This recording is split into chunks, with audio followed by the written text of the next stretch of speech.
नमस्ते बच्चों।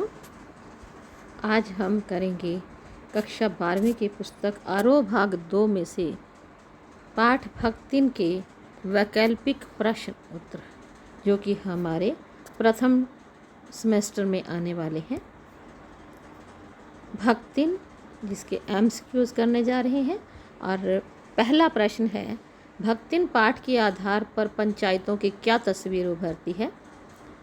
इसके 4 ऑप्शंस हैं। पंचायतें गूंगी, लाचार और अयोग्य हैं। वे सही न्याय नहीं कर पाती। वे दूध का दूध और पानी का पानी करती हैं।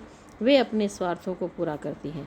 और इसका सही उत्तर है पंचायतें गूंगी, लाचार और अयोग्य हैं। भक्तिन किस प्रकार का भोजन बनाती है। आप सब पढ़ चुके हैं कि भक्तिन किस प्रकार का भोजन बनाती है। 4 ऑप्शंस हैं, तीखा और मसालेदार, तीखा और मीठा, सीधा सरल भोजन और स्वादिष्ट और गरिष्ठ। आपको पता है कि भक्तिन एक देहाती औरत थी जो कि सीधा सरल भोजन बनाती है। भक्तिन में कौन सा भाव प्रबल था। वीरता का भाव, स्वाभिमान का भाव, घृणा का भाव, ईर्ष्या का भाव। और इसका सही उत्तर है स्वाभिमान का भाव।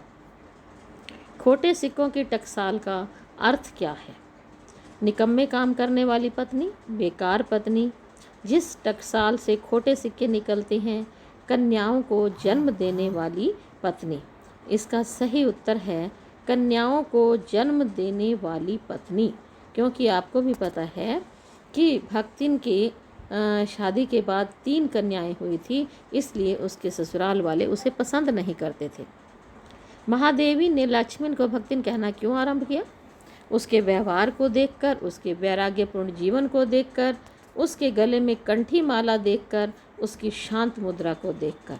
इसका सही आंसर है उसके गले में कंठी माला को देखकर। भक्तिन किसके लिए लड़ाई लड़ती रही। अपने अस्तित्व के लिए, अपने पति के जीवन के लिए, महादेवी के लिए, अपनी बेटियों के हक के लिए।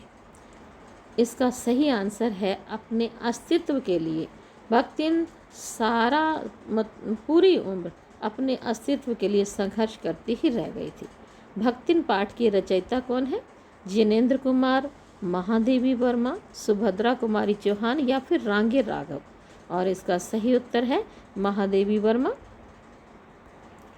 भक्तिन महादेवी से कितने वर्ष बड़ी थी। 15 वर्ष, 25 वर्ष, 30 वर्ष और 20 वर्ष। सही उत्तर है इसका बी, 25 वर्ष। भक्तिन किसके समान अपनी मालकिन के साथ लगी रहती थी। छाया के समान, धूप के समान, वायु के समान या फिर पालतू पशु के समान। इसका सही आंसर है छाया के समान, क्योंकि भक्तिन जब से महादेवी वर्मा के पास आई थी वो छाया के समान उसके आसपास घूमती रहती थी। जो भी उसकी ज़रूरत होती थी उसे तुरंत पूरा करती थी। भक्तिन का वास्तविक नाम क्या था। भक्तिन लक्ष्मण या लक्ष्मी, दासिन या पार्वती। भक्तिन का वास्तविक नाम लक्ष्मण था। भक्तिन का विवाह किस गांव में हुआ था। हंडिया, कड़िया, पंडिया या मंडिया। इसका सही आंसर है भक्तिन का विवाह हंडिया गांव में हुआ था। भक्तिन का गौना किस आयु में हुआ था। गौना होता है कि शादी के पश्चात जब लड़की ससुराल जाती है तो उसे गौना कहा जाता है। तो भक्तिन की शादी तो 5 वर्ष की आयु में हो गई थी, और उसका गौना जब वो पूर्ण रूप से ससुराल में बसने के लिए आई थी तब वो 9 वर्ष की थी। तो सही आंसर है 9 वर्ष। भक्तिन की कितनी जेठानियाँ थी। 3, 4, 2, 5। भक्तिन की 3 जेठानियाँ थी। भक्तिन का विवाह किस आयु में हुआ। 7 वर्ष, 4 वर्ष, 8 वर्ष या फिर 5 वर्ष। भक्तिन का विवाह 5 वर्ष की आयु में हुआ था। महादेवी ने भक्तिन के जीवन को कितने परिच्छेदों में विभक्त किया है। 3, 4, 7 और 5। महादेवी ने भक्तिन के जीवन को 4 भागों में 4 परिच्छेदों में विभक्त किया है। भक्तिन का नामकरण किसने किया। सास ने, पति ने, जेठानियों ने या महादेवी ने।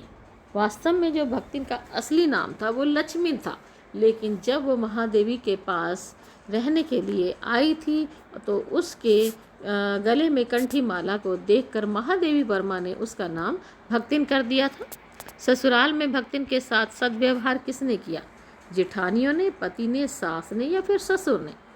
उसके साथ अच्छा व्यवहार केवल उसके पति ने किया था।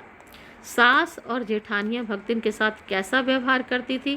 क्रूरतापूर्ण, स्नेहपूर्ण, दयापूर्ण या फिर प्रेमपूर्ण? सास और जेठानियाँ भक्तिन के साथ क्रूरतापूर्ण व्यवहार करती थी।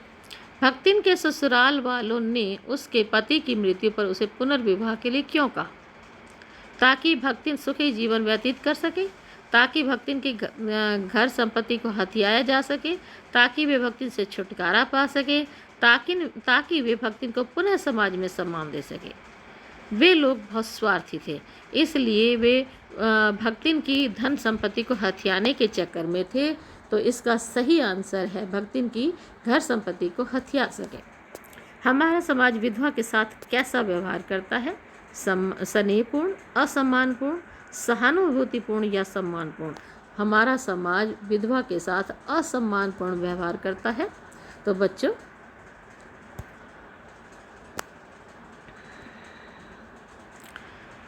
बच्चों ये थे इसका था पहला भाग भक्तिन के MCQs, जिसका ये पहला भाग था।